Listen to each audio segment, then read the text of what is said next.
교사가 유방암 사기 통증과 우울증 재발로 목맴 자살한 경우 유서가 있더라도 상해사망보험금은 부책이고 질병사망보험금은 면책인지 여부에 관하여 부산지법 2017나 40860 2015 가단 228061 토대로 면밀히 이 사건을 들여다보겠습니다.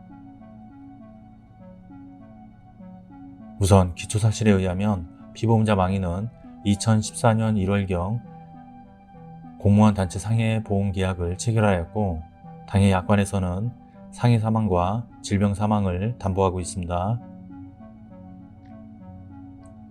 그런데 피보험자 망인은 보험기간 중 주거지에서 목을 메어 사망하였습니다. 재판부의 판단, 쟁점, 상해사망에 해당하는지 여부, 관련 법리, 상해사망보험계약에서 자살을 면책으로 규정한 경우 그 자살은 망인이 심신미약 등으로 자유로운 사결정을 할 수 없는 상태에서 자살한 경우는 제외하고 있고, 이러한 우연성은 망인의 나이와 성행, 신체적 정신적 심리 상황, 정신질환의 발병 시기, 진행 경과와 정도, 구체적인 상태, 주의 상황, 자살 행위의 시기 및 장소, 자살의 동기, 원인, 징후, 경위, 방법, 양태 등을 종합적으로 고려하여 사망 간의 인과관계와 함께 수익자가 증명할 책임이 있고, 반면에 보험자로서는 피보험자의 고의성에 대하여 자살함 시 유서나 객관적인 물증의 존재, 통상인의 시각에서 자살이 아닐 가능성에 대하여 합리적 의심할 여지가 없을 정도로 명백한 주의 정황 사실로 입증할 책임이 있습니다. 면밀한 사실관계를 들여다보면 망인은 초등학교 교사로 근무하던 중 2006년 유방암이 발병하였고 2013년 8월경 폐, 전이 등을 동반한 유방암 사기로 완치 가능성이 희박하여 보존적 치료만을 시행하기로 하였으나 2013년 10월경 우측 대퇴골 및 골반뼈로 전이되어 인공관절 삽입술을 시행하였고 더 이상 항암 치료를 하지 아니한 채 통증 완화를 위하여 마약성 진통제만을 처방한 사실이 있으며 사망하기 10일 전에는 호흡장애가 발생하였으며 그는 2014년 상반기에 우울증이 발병하였고 그 이후에 유방암이 발병하였으며 이혼을 하면서 원고들을 양육하면서 항암 치료 및 재발한 우울증을 치료받아 왔습니다.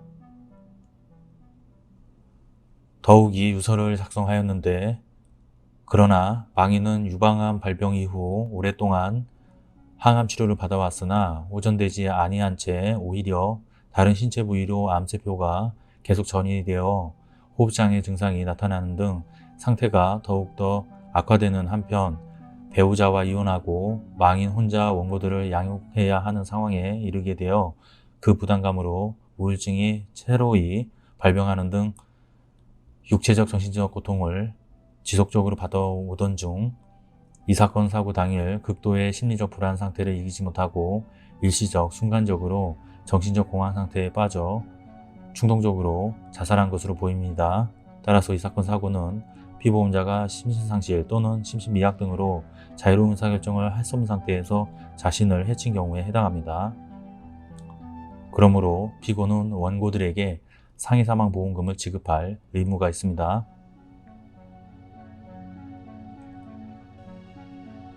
항소심 추가 판단을 보겠습니다. 질병사망에도 해당하는지 여부, 망인은 유방암 및 우울증 등의 질환 그 자체에 의하여 사망한 것이 아니라 자신의 신체에 대한 외부적인 행위를 직접적인 원인 행위로 하여 사망에 이른 것이므로 질병사망에 해당하지 않습니다. 따라서 피고는 원고들에게 질병사망보험금을 지급할 의무가 없습니다. 마치겠습니다. 긴 시간 시청해 주신 점 고맙습니다.